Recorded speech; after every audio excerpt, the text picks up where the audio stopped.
Pastor Rosinei Marcos, o ex-maconhinha, resgatado do submundo das drogas e do crime para uma vida nova. Um testemunho de milagres.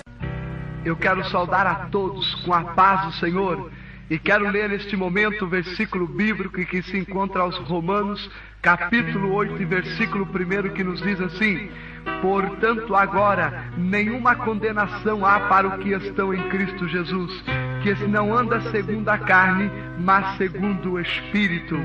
Para mim é um motivo de muita alegria estar relatando o meu testemunho, para que vocês saibam como que é a vida de um jovem sem Deus e o que é a vida de um jovem com Deus. O meu testemunho é um testemunho assim que ele bate muito com as vidas, porque eu fui uma pessoa que fui criada no meio do crime, eu fui criado no meio da prostituição e tive um encontro com Deus maravilhoso. Eu quero relatar agora o meu testemunho para que vocês ouçam e vejam que lá no céu existe um Deus todo-poderoso e que vela por cada um de nós que estamos aqui na terra. Eu quero nesse momento começar agora a relatar o meu testemunho. Pela idade de 8 anos de idade, na cidade do Paraná, Londrina, eu saí com meu pai e mais 3 irmãos, saindo de lá e vindo para São Paulo. Meu pai vendeu um pedacinho de terra que ele tinha lá e viemos para São Paulo. Chegamos aqui e começamos a perder tudo o que nós tínhamos. Meu pai arranjou um barraquinho na favela e nós fomos morar na favela. E ali meu pai começou a perder tudo. Meu pai já não tinha nem mais alimentação para comer dentro de casa.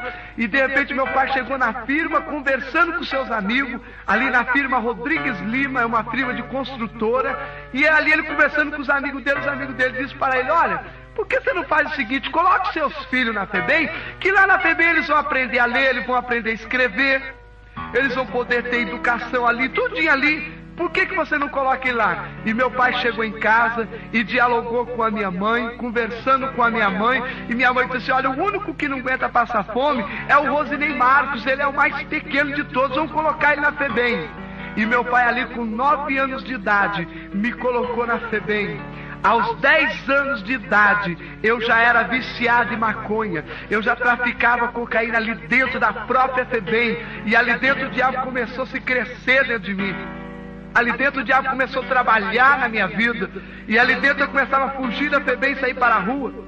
Eu ia para a Praça João Mendes, Praça da República, e eu ia ali roubar tênis, eu ia roubar jaco, eu ia arrancar um cordão de ouro. E volta e meia eu estava de volta dentro da FEBEM. E um dia fui convidado pelos meus amigos ali no Paissandu a fazer um assalto no carro ali num supermercado. E ali os amigos conversando comigo disseram assim: vamos? Eu falei: vamos. E quando chegou ali no mercado e que nós fomos entrar, ele sacou da arma e deu a arma para mim e disse assim: olha, traz essa arma. Eu disse: mas eu não sei atirar. Ele disse: é só apertar o gatilho e sai fogo. E ali eu peguei aquela arma e entramos dentro daquele supermercado e demos voz de assalto àquelas pessoas. E ali eu estava segurando as moças do caixa, um estava segurando o gerente, outro segurança e o outro passando no meio dos caixas pegando dinheiro, e todo mundo assustado dentro daquele supermercado. E uma das moças olhando para mim, tremendo muito, se assustada, e ali ela se mexeu e eu, muito apavorado por não saber mexer numa arma, acabei disparando um tiro sobre o peito daquela moça. E aquela moça veio a cair no chão toda ensanguentada e gritando: ai, ai, eu estou baleada. E os meus amigos disseram: caiu a casa, sujou. E eles saíram correndo e eu fiquei ali. E ali a população querendo me linchar, querendo chegar perto de mim. Vou linchar ele, mas ninguém chegava perto de mim, devido ao 38 que eu estava na mão, devido à arma que eu portava na mão. E ali a Tática Comando chegou com 4 militares e ali me deu voz de prisão. Eu soltei a arma no chão e eles me levaram preso. E chegaram ali, eles começaram a discutir comigo, pedindo nome. Eu quero nome, eu quero vulgo, vai, entrega a bronca, você já caiu mesmo. E ali foram me batendo. E eu ali dentro da FEBEM, ali dentro da delegacia, comecei a chorar, senti tanta angústia ali dentro. E eu cheguei na FEBEM, já fui levado para outro pavilhão. Já não era mais um pavilhão que era do menor, que não tinha pai e mãe. Era de um pavilhão mais acima, de uma alta periculosidade. Eu havia sido preso por tentativa de homicídio e com arma na mão. E ali me levaram para a FEBEM. E ali dentro eu fiz uma coisa que até hoje me arrependo. Eu comecei a falar comigo mesmo: ah, meu pai não me quis, minha mãe não me quis, ninguém mais me quer e eu aqui estou dentro da cadeia. E ali eu fiz um pacto com o diabo. Ali eu ofereci minha vida ao diabo e disse: olha, de hoje em diante eu vou te servir. Depois que eu falei esta palavra, depois de 15 minutos ali dentro da FEBEM, chegou um grupo de amigos ali, que eu conhecia na rua, e disse para mim assim: Rosinei Marcos, de hoje em diante você não se chama mais Rosinei Marcos, de hoje em diante o teu vulgo vai ser Maconhinha. E me colocaram o vulgo de Maconhinha. E ali dentro da FEBEM, eu aprendi a ser um marginal. Ali dentro da FEBEM, eu me formei a um marginal. Ali dentro da FEBEM eu aprendi a falsificar identidade. Ali na FEBEM eu aprendi a falsificar a assinatura de cheque, a fazer carteira de trabalho fria. E tudo quanto a isso, eu estudei durante 6 meses a malandragem para mim sair de lá de dentro um bandido formado. Quando saí dali de dentro numa fuga, eu saí e fui para a Vila Nova Cachoeirinha. E na Vila Nova Cachoeirinha eu montei um grupo só de moças para fazer assaltos. E ali eu pegava aquelas moças, eu dava um banho de loja nela, eu mandava ela cortar cabelo, eu comprava roupas boas. Eu tinha uma gráfica que só falsificava carteira de trabalho. Nós colocávamos uma carteira de trabalho e nós multiplicávamos várias carteiras de trabalho na gráfica. E arranjava para ela emprego no Morumbi, Bonfioli, Santo André, só na casa de gente rica. E ali ela entrava para trabalhar, e ali ela ganhava a confiança da patroa e fazia amizade com a patroa, e de repente a patroa começava a confiar nela. A patroa ia viajar e deixava a casa na responsabilidade dela. E quando deixava a casa na responsabilidade dela, ela me telefonava e dizia: Maconhinha, olha, já está tudo certo, a patroa viajou, você pode vir. E nós entrávamos e levávamos tudo. Nós pegávamos joias dentro de geladeira, nós encontrávamos dólar debaixo de congeladores. É uma coisa terrível. Ela tinha que trabalhar ali dentro só para descobrir os pontos-chave da casa. E nós entrávamos e levávamos tudo.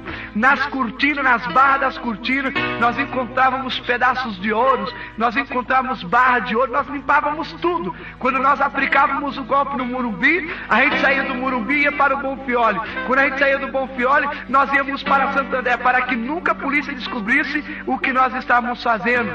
Comecei a trabalhar com moços e arranjar emprego para eles em construções civis. E quando o engenheiro vinha fazer o pagamento, eles descobriam o horário e a hora, e entrávamos ali dentro e pegávamos tudo o dinheiro do engenheiro. Começamos a trabalhar também com moças, colocávamos moças para trabalhar em joalheria. E porque na joalheria ali a gente sabia o horário que o Orível chegava, que hora que ele chegava para entregar o ouro. E ali quando ele trabalhava, ele anotava tudinho. Quando o Orível chegava, nós íamos lá e assaltávamos e levávamos tudo. Eu não cheguei a assaltar banco, porque para assaltar banco teria que ter mais de 10 pessoas para dar dica para nós dentro do banco. Então eu não me arriscava a fazer assalto de banco. E nesse momento o diabo me colocou numa posição muito alta. O diabo começou a me dar dinheiro, começou a me dar carro, começou a me dar tudo. E ali eu comecei a sentir falta do meu pai e da minha mãe. E ali eu fui preso. Eu fui fazer um assalto, bater carteira dentro de ônibus. Eu digo para os irmãos que eu tinha uma mão diabólica. Graças a Deus não tenho mais. E ali eu fui fazer um assalto. E não tinha nada para a gente fazer naquele dia. Eu disse: vamos bater carteira. A gente vai pegar o ônibus da CMTC aí, vamos entrar e vamos bater carteira. E nós entramos dentro do ônibus, eu mais um amigo. E ali tinha uma senhora para ser assaltada. Eu olhei para aquela senhora e comecei a virar: não vou assaltar ela não. Eu olhei para o tiozinho, tinha um senhor de idade, eu vou assaltar o tiozinho. Mas eu olhei que ele era muito forte, eu estava sem um cobertor é sem uma arma. E eu falei assim: eu vou pegar, não vou assaltar ele não, eu vou pegar a tia mesmo. E coloquei uma gilete nas minhas mãos e bati na bolsa dela e abri a bolsa dela e estava tirando todos os documentos dela. E aquele senhor que eu ia assaltar, ele era um militar, mas ele era um militar apaisando, ele estava ali sem farda. E quando ele viu aquele, ele sacou da arma, colocou na minha cabeça e ali falou: você está em cana. E eu gritando com ele, discutindo com ele, porque a lei dos direitos humanos me defendia o menor nessa época, como defende até hoje. E eu ali batalhando: não, porque você não pode gritar comigo, se eu for na presença do juiz, eu vou te encarqueirar. E ali chamaram a tática móvel, me levaram preso de volta para a FEBEM. Chegando na FEBEM, era a Dona Maria Bienal. Na FEBEM eu estava em casa, eu conhecia quase todo mundo, eram todos cheiradores de cola.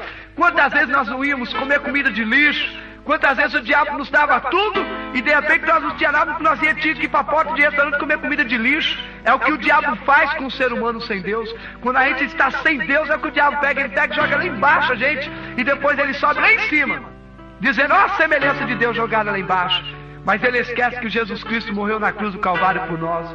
E ali o diabo fazendo tudo aquilo, eu conhecia a galera, que era chamada a galera do mal, e entrando ali dentro, a Dona Maria Bienal era presidente da FEBEM nessa época, e ela estava fazendo revista no presídio. E ali eu sabia que se eu pegasse aquela mulher, eu ia descobrir onde que o meu pai e minha mãe estavam morando. E quebrei uma colher e fiz uma faca para mim, alisando ela no chão. E quando a Dona Maria Bienal entrou dentro da FEBEM, eu grudei ela por ali e disse, a senhora está pega, e começamos a fazer uma rebelião dentro da FEBEM. E eu disse, Dona Maria Bienal, eu quero saber aonde que meu pai e minha mãe estão morando agora. E levou ela para a secretaria. Chegando na secretaria, ali todo mundo assustado, eu segurando ela como um refém, e os meus amigos já tudo ali, e nós tínhamos ali moleques de 12 a 13 anos que são chamados pilotos de ladrão, que são moleques de 12 a 13 anos que são instruídos a fazer qualquer tipo de pilotagem. São meninos que são instruídos a sair de primeira, de segunda, da cavalo de pau. São moleques que nós treinamos para ser chamados pilotos de ladrão.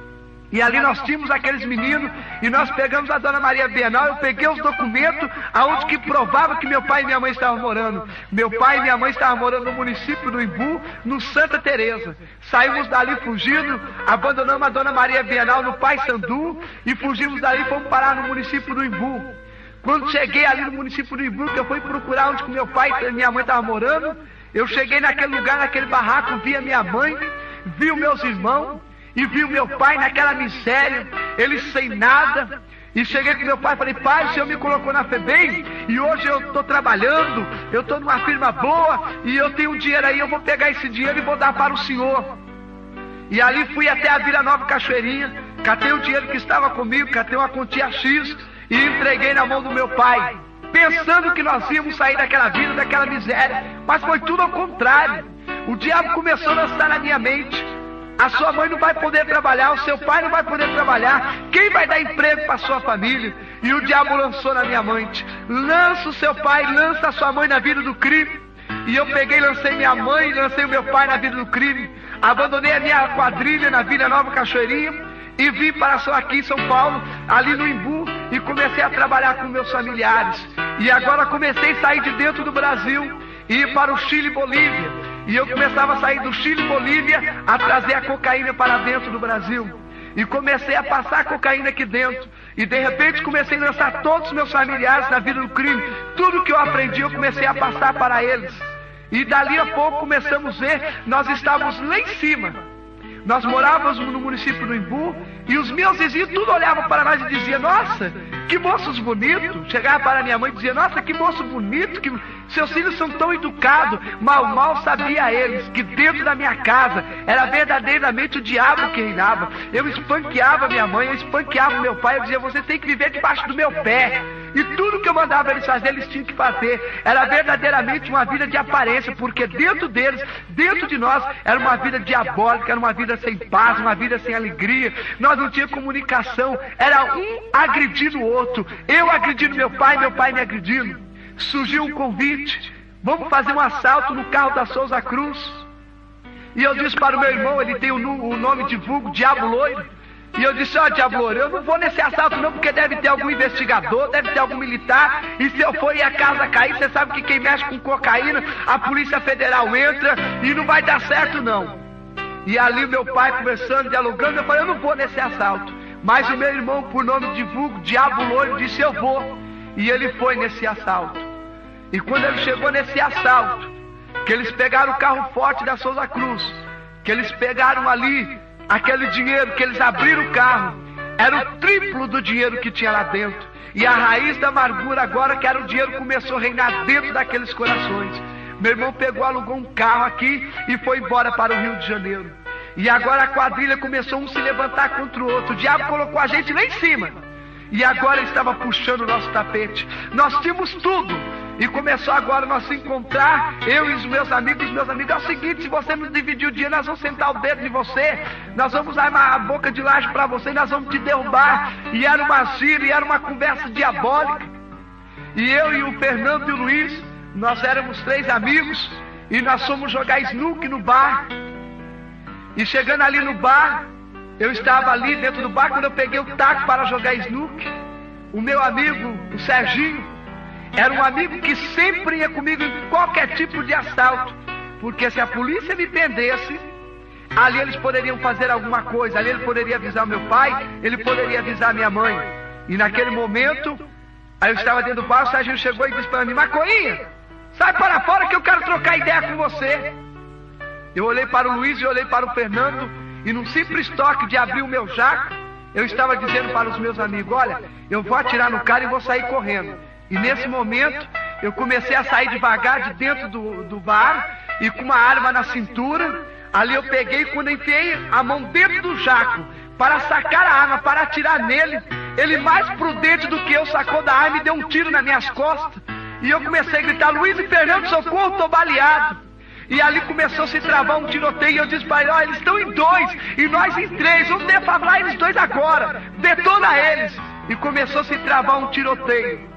Mas para minha surpresa, do lado do bar que estava vendo aquele tiroteio tinha um Opala, com mais 5 amigos meus, amigo que roubava comigo, amigo que traficava comigo, amigo que cheirava comigo, amigo que dormia e comia na minha casa, estava ali agora, também para dar fim na minha vida. Foi uma coisa tão diabólica que aconteceu naquele dia. Quando eu olhei para o Luiz, ele já tinha levado um tiro de calibre 12, e ele caiu morto no chão. O tiro pegou na sua cabeça que até os seus olhos saltaram para fora. O Fernando já tinha levado mais de 6 tiros, já estava com o corpo perfurado de bala e caído no chão em angústia. E ele gemia, e o único jeito era eu pular o muro e fugir dali. E quando eu pulei o muro, que eu entrei dentro de uma casa, que eu bati no trinco da porta para fugir, ali aquela porta estava trancada, eu já não tinha mais força, estava todo fraco. Aqueles meus amigos começaram a me cercar. E ali o Serginho chegando perto de mim, ele foi chegando cada vez mais perto de mim e disse para mim: Macoinha, até aqui você reinou, de agora em diante você não reina mais. Segundo os médicos, foram disparados 25 tiros sobre o meu corpo. E os tiros que foram pegando, um tiro pegou na minha garganta e a bala está alojada na minha cabeça. Ali naquele momento algo sobrenatural começou a acontecer com a minha vida. Quando o meu corpo caiu no chão, o meu espírito saiu de dentro de mim e começou a descer a um lugar de escuridão.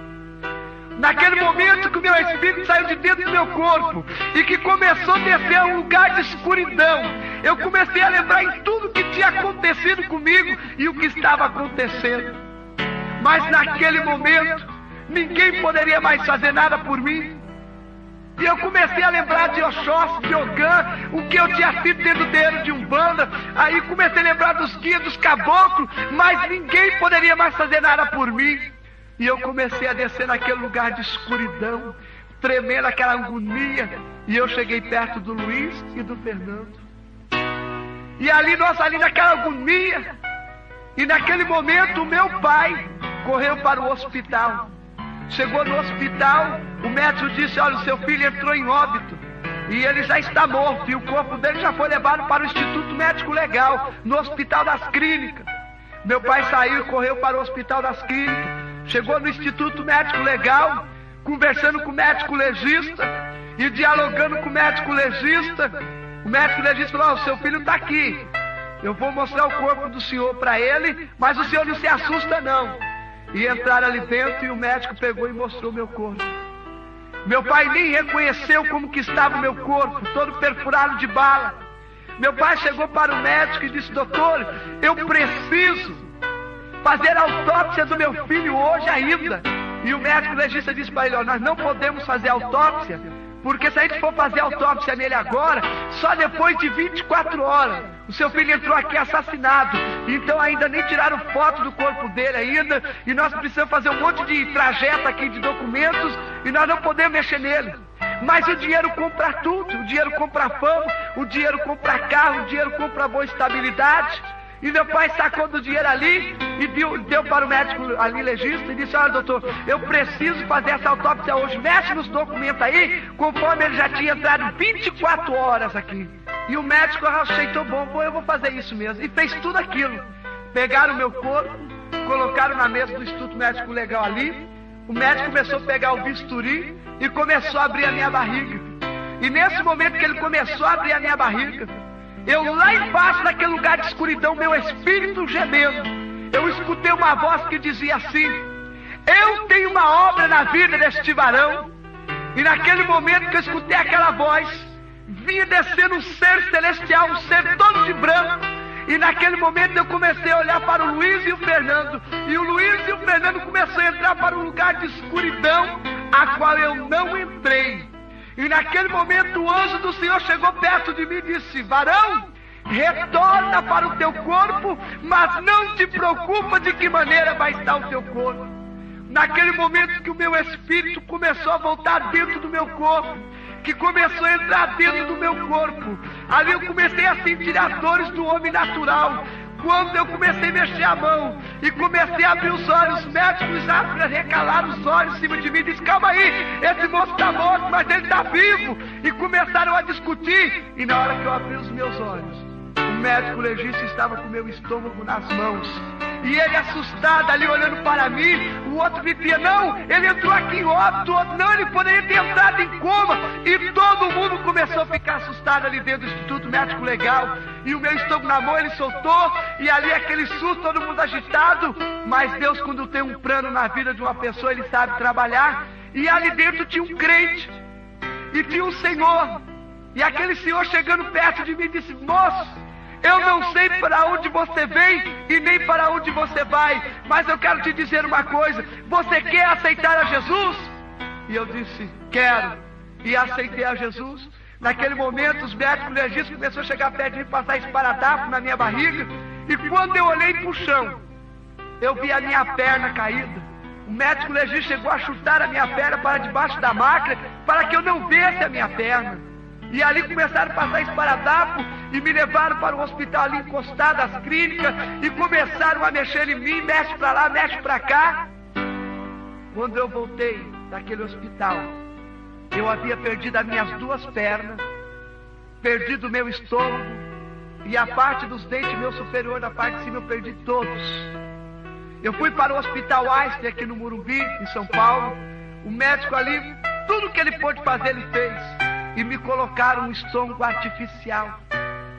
E me colocaram esse estômago artificial e me colocaram numa cadeira de roda e disse para mim: olha, você nunca mais vai poder andar. Chegaram para o meu pai e disse para o meu pai: moço, o seu filho só tem 1 ano de vida. Ele tem a perna direita toda de ferro, ele tem a perna esquerda mecânica, o estômago dele é artificial. Qualquer hora dessa ele vai andar, vai cair e ele vai perder o estômago, vai entrar sangue no pulmão, ele pode morrer a qualquer momento. Ele não tem nem 1 ano de vida. O estômago que colocamos nele é um estômago para fazer estudo. Ele está como cobaia. E meu pai pegou eu ali naquele hospital, me levou para casa. Chegando em casa, a primeira coisa que ele fez foi comprar uma arma 38, um calibre 38, e me deu de presente. E eu peguei aquela arma e guardei, coloquei debaixo da minha cadeira de roda. Mas Deus, quando tem um plano na vida da pessoa, Ele não se esquece de jeito nenhum. E eu ainda viciado em cocaína, eu ainda viciado na maconha, Deus não havia esquecido de mim ainda. Uma irmã por nome de Edevalda conversou com a minha mãe e perguntou para a minha mãe se ela podia me visitar. E ela foi me visitar naquele dia. E aquela irmã Edevalda, ela chegou a conversar comigo. E ela entrando dentro de casa, ela abriu a palavra do Senhor que saiu em Samuel, quando Ana conversava com o Senhor, que o Senhor é aquele que enriquece, o Senhor é aquele que empobrece, o Senhor é aquele que faz descer a sepultura, mas o Senhor é aquele que faz surgir da sepultura. E eu comecei a falar: isso aconteceu comigo. E de repente aquela mulher, tomada pelo poder do Espírito Santo de Deus, começou a contar toda a minha vida. E começou a contar tudo o que havia falado. E ela olhou para mim e disse: moço, os médicos te dão 1 ano de vida, mas o meu Deus só te dá 3 meses de vida. E ela começou a conversar comigo. E naquele momento ela perguntou para mim assim: você quer aceitar a Jesus? Naquele momento que ela fez a pergunta para mim, que eu queria aceitar Jesus, o diabo começou a entrar dentro da minha mente e a dizer para mim: pega esta arma e atira nela.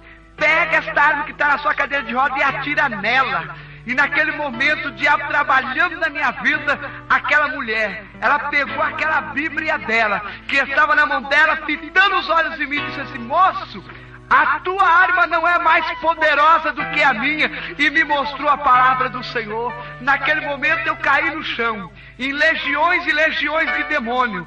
E ali, quando eu caí me arrebentando todinho, depois de 1h30 que eu voltei em si, eu olhei para mim todo machucado. Eu falei: nossa, irmã, precisou a senhora bater em mim? Ela disse: não, irmão, olha, nesse momento o diabo te pegou, você caiu no chão, em legiões de demônio, mas hoje Jesus Cristo de Nazaré, Ele te libertou. Hoje você está liberto em nome de Jesus. E naquele momento foi aquela coisa, aquela alegria maravilhosa.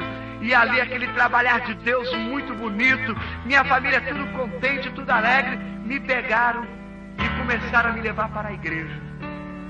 Eu comecei a entrar na igreja, todo mundo me conhecia ali no bairro onde eu aceitei Jesus. E ali todo mundo me conhecia, eu ia para a igreja.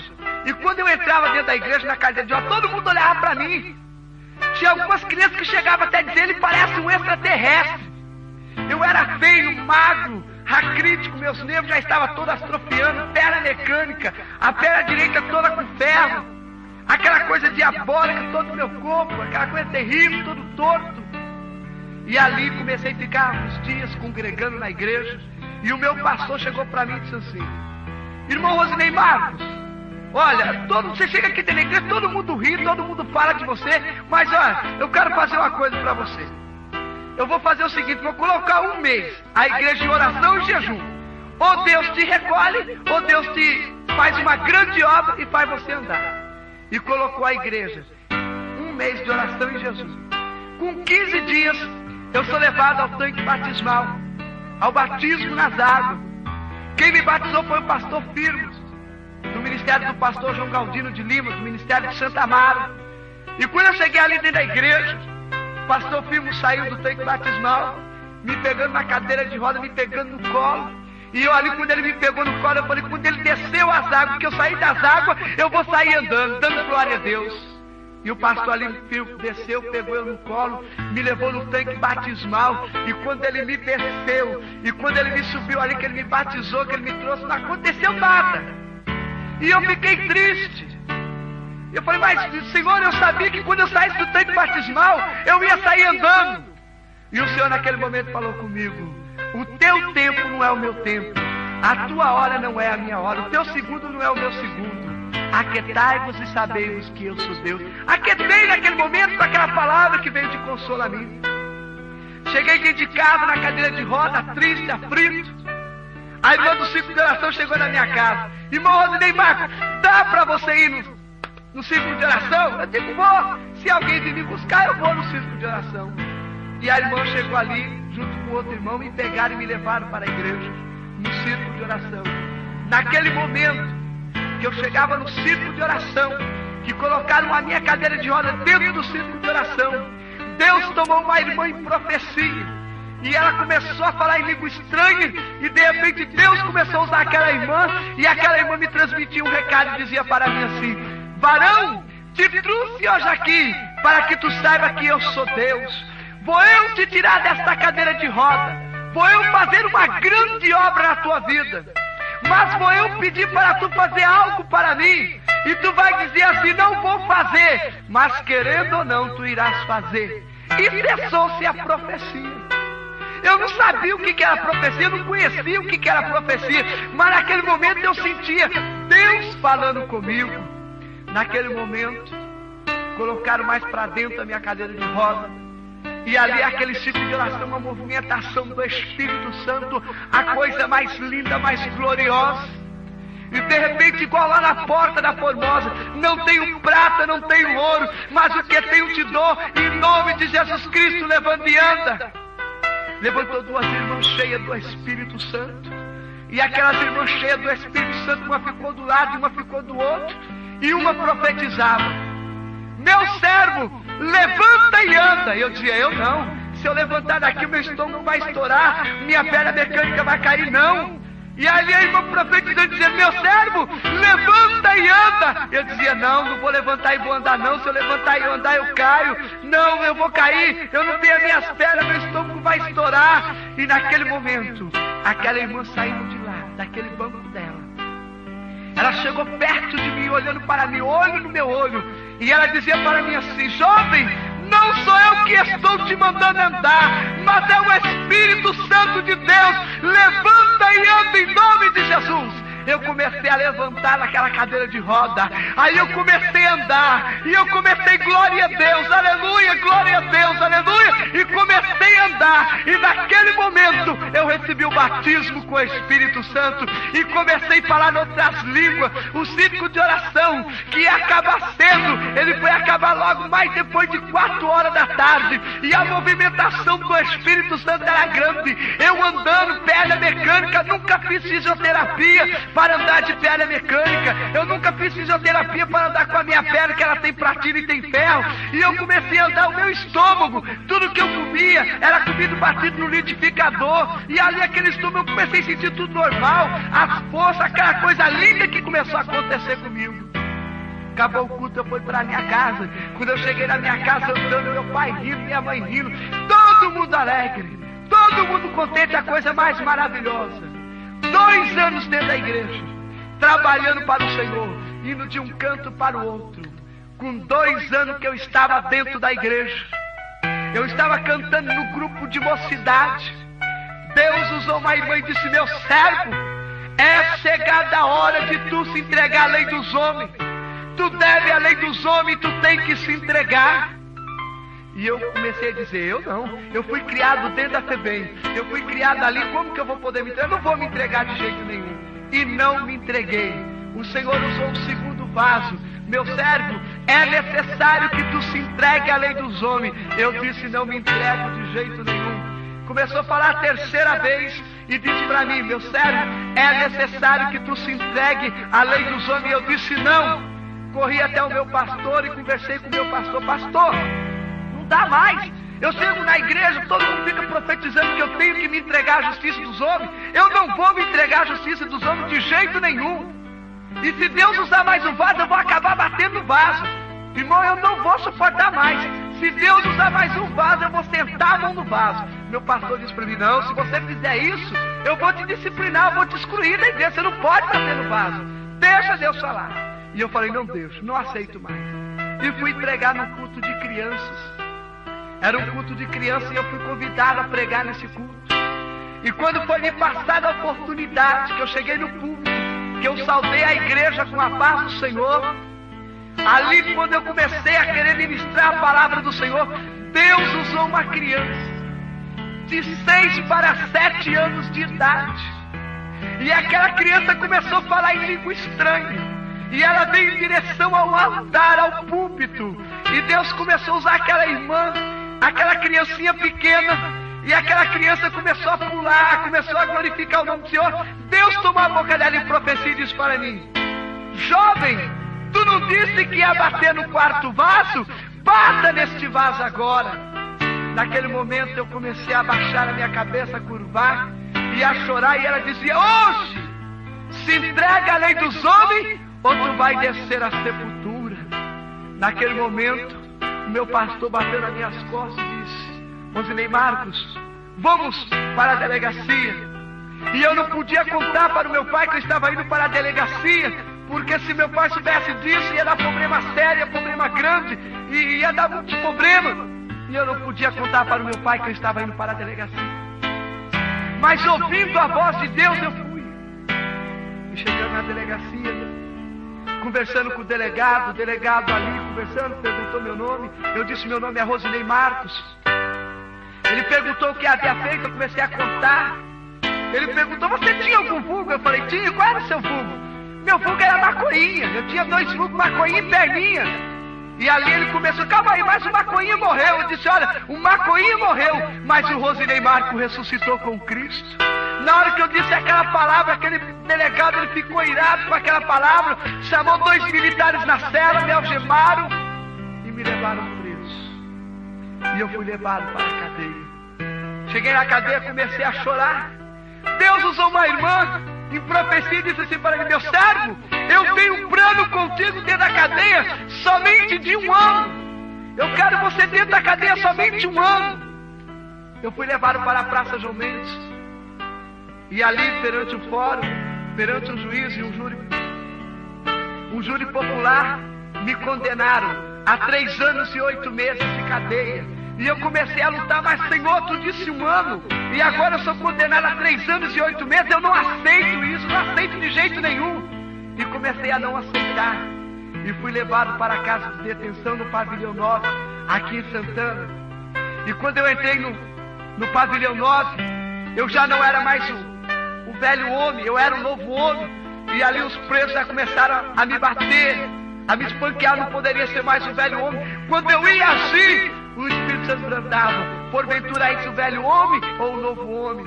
E por eu pregar o evangelho ali dentro, aquele povo ficar virado comigo, e 2 militares ali, não suportando a minha presença, não suportando o que eu falava, eles pegaram, me algemaram e me levaram lá para baixo. Chegaram dentro de uma cela, me algemaram e perguntaram para mim: qual é o dedo que você mais atirava? Eu disse: eu atirava com os 2, eu tirava tanto com a mão direita como com a esquerda.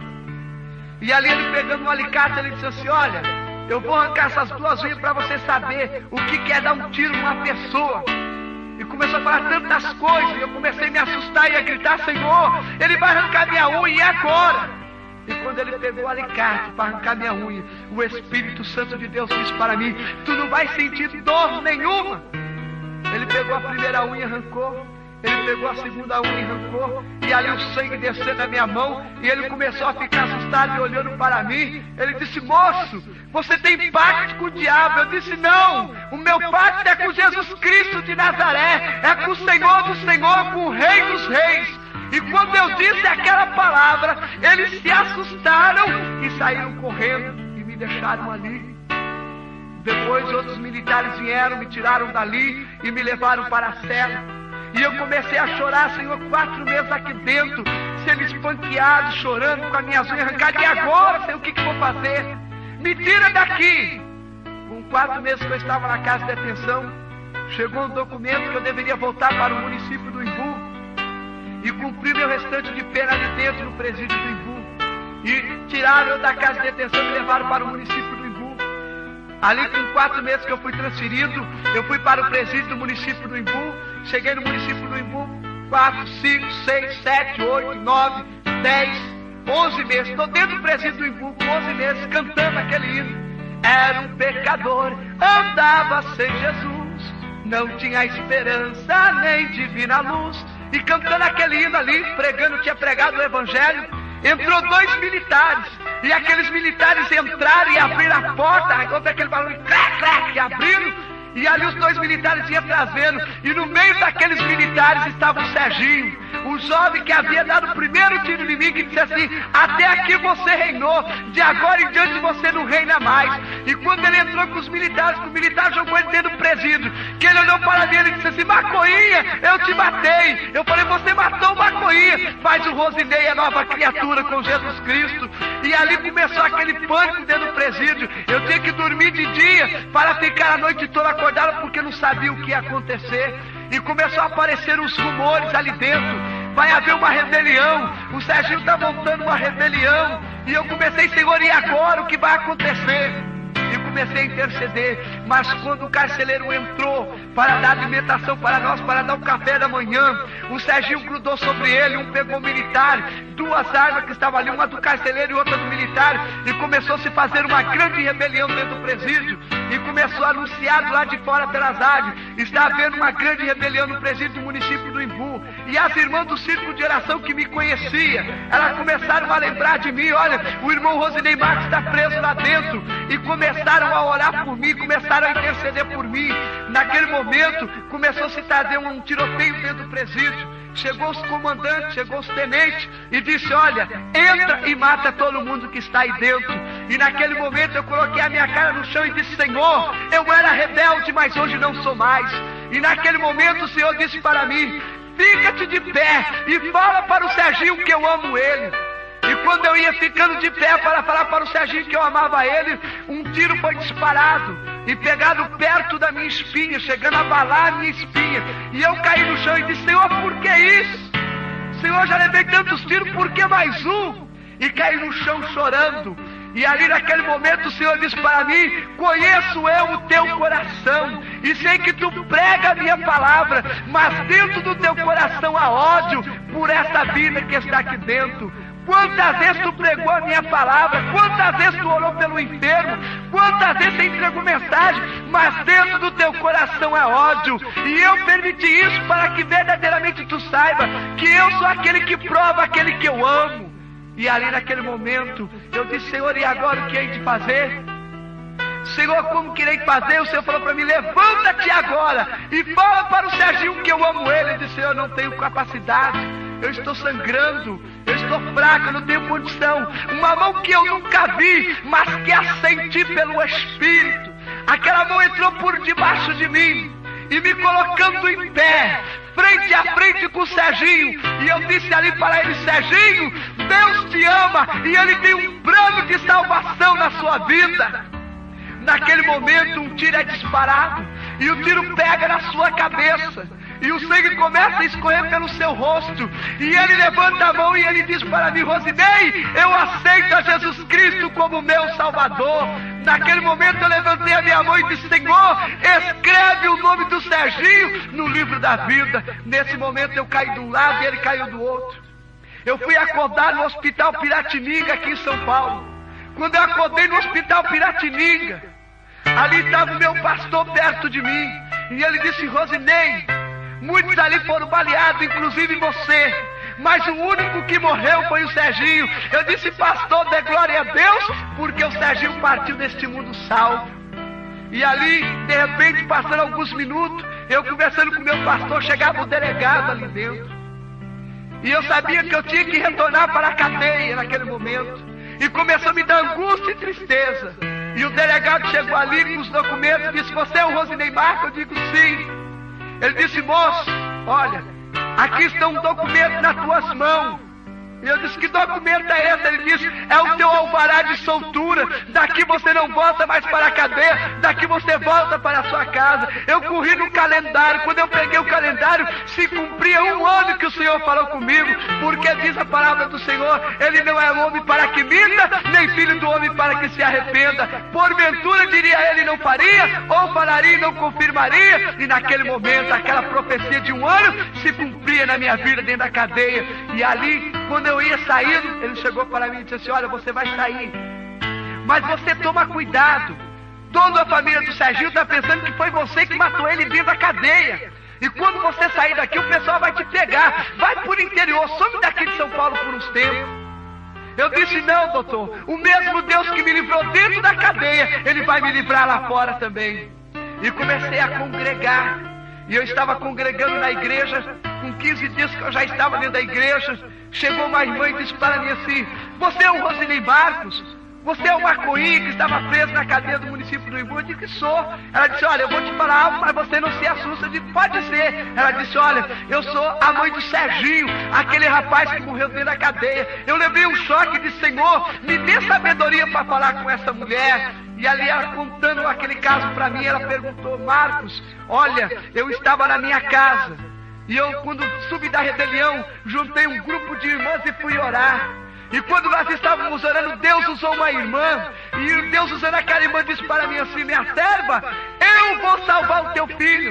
Mas eu não acreditei na profecia, porque seria difícil alguém lá dentro da cadeia pregar o evangelho para o meu filho. E eu queria perguntar para você, irmão Rosinei, aconteceu alguma coisa com meu filho antes dele morrer? Eu disse: irmã, glorifique o nome do Senhor e crê, porque na partida dele foi eu que pedi para o Senhor escrever o nome dele no livro da vida. E ela me abraçando e conversando comigo, nós já não falávamos mais o português, nós começamos a ser renovados e a falarmos em língua estranha. Hoje, graças a Deus, sou um jovem liberto das grades. Cumpri o meu ano de pena, 3 anos e 8 meses. Eu paguei 1 ano à justiça e 2 anos e 8 meses eu tirei por liberdade.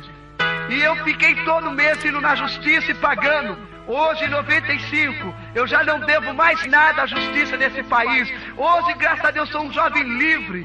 E eu quero dizer para você que através desse testemunho, há um Deus do céu todo-poderoso, que Ele pega as coisas desprezíveis desse mundo e faz dele um representante do céu. Eu não sei de que maneira você se encontra, eu não sei o seu problema, mas eu quero te dizer uma coisa: ainda há vida, enquanto há vida há a solução, e a solução está em Jesus Cristo de Nazaré.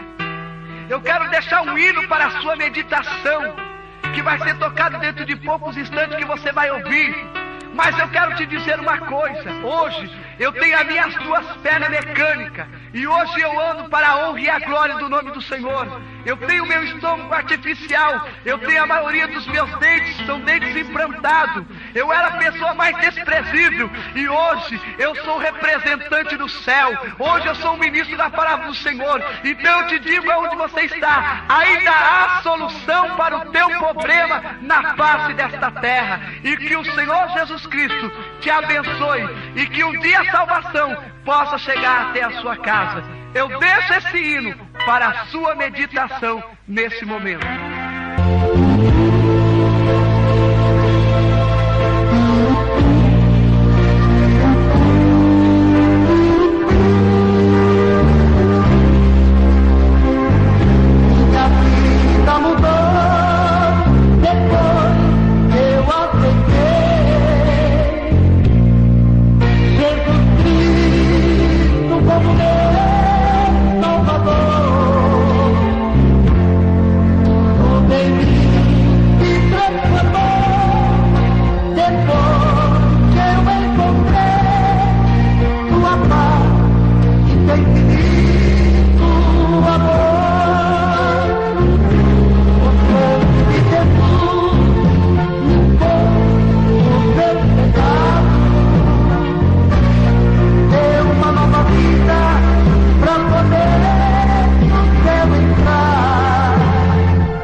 Você